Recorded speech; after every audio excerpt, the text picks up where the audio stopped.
MMA media is utter horse crap.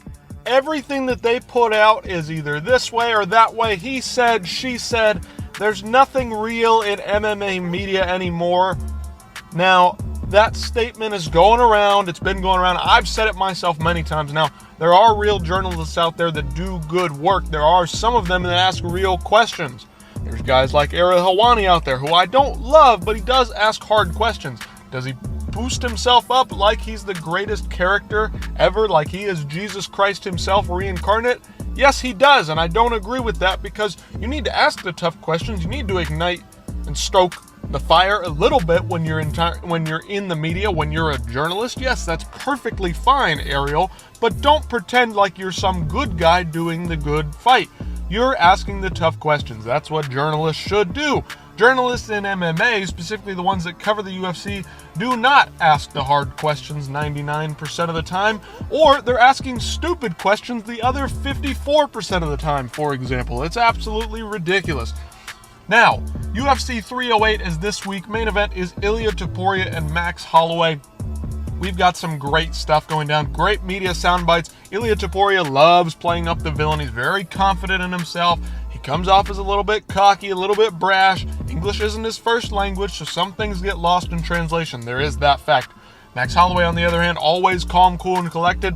Ilia seems to be drawing out some emotion from Max this time out.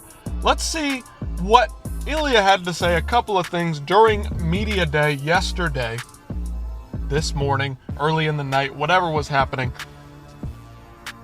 Except in this regard, I want to talk about specifically what's going on with UFC 312. They just announced UFC 312 is going to be in Sydney, Australia.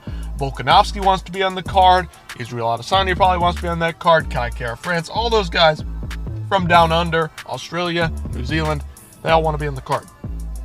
They're asking about a Volk rematch. Ilia Topuria says that he wants the Volk rematch. But let me get you started on why MMA media sucks so fucking much right now. So here's some championship rounds. This is just not good sound journalism. It's one of these new social media brands coming up through the thing. I don't know what the hell's going on here. This video is courtesy of MacLife, but Championship Rounds is posting this as if it's gospel. Ilia Topuria says he will not defend his title against Alexander Volkanovski in February at UFC 312. That's never going to happen. I'm the champion. If you want to fight for the title again, it has to be in Madrid instead of fighting in Australia in front of your people. Why would I give you that advantage? Ilia Topuria says, here's the video for you. And I spoke to Volk last night, and he said in his perfect world, you would win this fight and fight him in Australia at UFC 312. But he said he wasn't so sure you would. So Alexander Volkanovski obviously lost via knockout back in February to Ilia Topuria. Tragic. I think that was UFC 298. Absolutely tragic. Destructive to our hearts. Those of us who are Volk fans out there, we love Ilia Topuria too. Like, if you're a hardcore, you know this guy's fucking good, okay? Volkanovski, sad to see him lose. He's looking for a rebound fight. He got knocked out by Makhachev, then he was knocked out by Ilia Topuria not but 4 months later. He's taking some time off. He wants to get back in the ring, back in the cage in February at UFC 312. He thinks that he deserves the rematch versus whoever wins this fight. Would do that, so he wants Max to win because he thinks he would be more willing to fight in Australia. What do you think of that? Listen, if that makes him... And again, Ilia likes to play up the villain angle here. Let's see what he has to say. I feel happy thinking that maybe I would go to Australia. That's okay, but in myself, that's never going to happen. I'm So see how there was a quick edit there? He said, oh, that's okay if we go to Australia. the champion, and if you want to fight for the title again, it has to be in Madrid instead of fighting in Australia in front of you people. Why I would give you that advantage? This is not the typical Ilia, very confident, very brash. This is just matter-of-fact Ilia, what he's saying here. And again, English is not his first language. Let's see what he had to say later when he spoke to Main Event TV. This was later during media day. Ilia says that Alexander Volkanovski does deserve a rematch and has no problem going into MMA territory in Australia in February if it has to happen there. I don't know. We'll see. Volk has a great champion. He was a great champion. He has achieved more than anyone else in the featherweight division. That's a fact. Without any doubt, he deserves the rematch. If it has to be in Australia, we will go there. I'm very used to fighting in enemy territory. Let's see what Ilya has to say. Straight from the killer's mouth. If you get it done easily and early, would you be willing to back up in 4 months' time and head to Australia to fight Alexander Volkanovski in front of his home fans? I don't know. We'll see. Volk has been a great champion.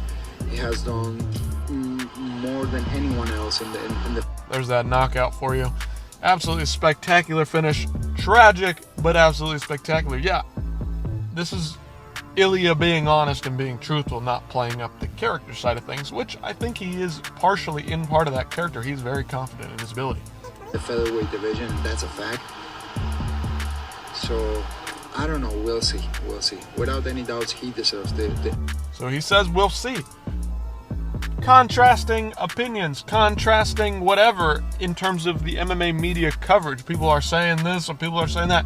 You have to look at the entire story. You can't just pick and choose and edit out sound bites from stuff. You have to look at the entire picture. The entirety of what he is saying is important to give you context. Everything on social media is short sound bites of this, trying to drum up this craziness. You have to watch the whole fucking thing.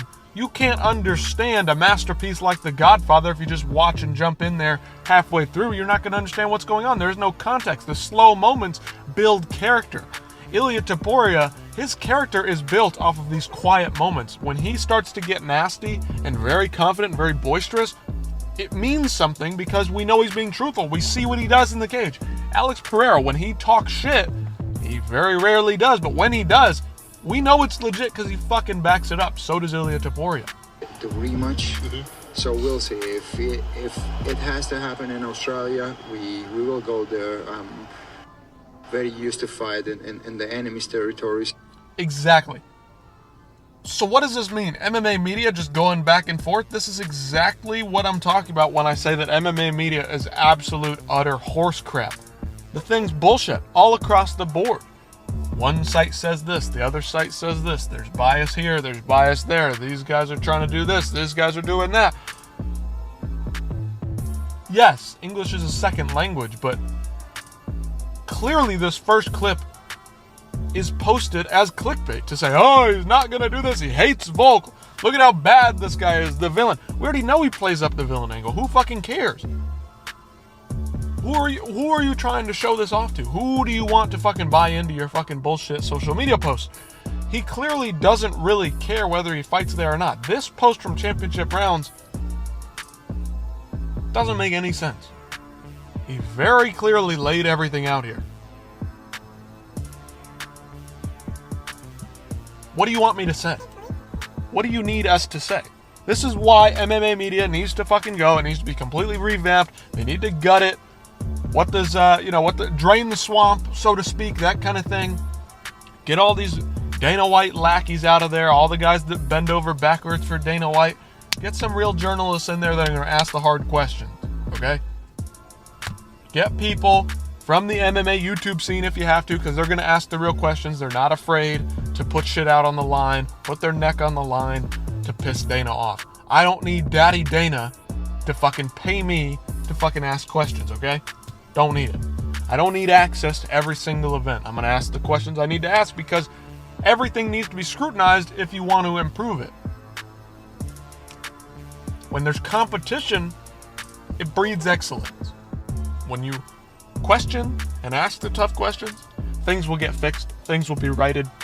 When you're able to vote and cast your opinion into the matter, whether it's right or wrong, it creates conversation.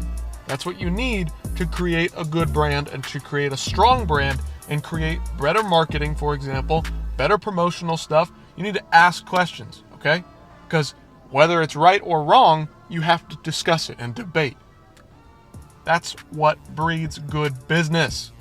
The UFC just doesn't seem to be doing that. MMA media online doesn't seem to be doing that at all. Let's get that shit fixed real quick, please. UFC's 30 years old. Let's start growing up here a little bit, okay? Anyway, let me know what you guys think about this whole thing in the comments down below, and I'll see you in the next one.